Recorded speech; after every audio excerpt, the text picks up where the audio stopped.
દિલ્હીના જંતર મંતર ઉપર જે પ્રદર્શન થયું હતું તેને લઈ અને પૂર્વ મંત્રીની ટિપ્પણી પ્રદર્શન પર પૂર્વ મંત્રી ભૂપેન્દ્રસિંહ ચુડાસમાનું રાજકોટમાં નિવેદન સંસ્કાર વગરનું શિક્ષણ નકામું છે તેવી વાત ભૂપેન્દ્રસિંહ ચુડાસમાએ કરી છે। સંસ્કાર વગરનું શિક્ષણ શું પરિણામ લાવે તે દિલ્હીમાં જોવા મળ્યું છે।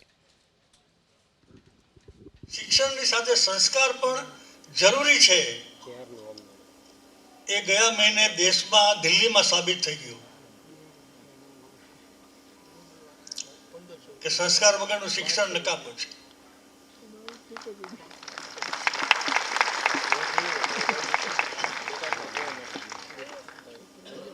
અને જાણે કે દેશમાં સંસ્કાર અને કુસંસ્કાર વચ્ચે નો ભેદ આખા દેશના લોકોએ અઠવાડિયા સુધી જોયો।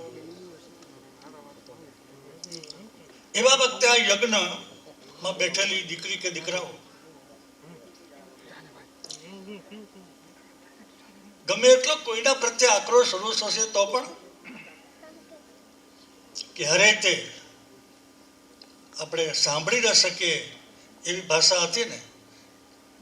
આ સંસ્કારી વિદ્યાર્થી જ્યારે સમાજનો આગેવાન બને ત્યારે પણ આવું ક્યારેય નહીં થાય।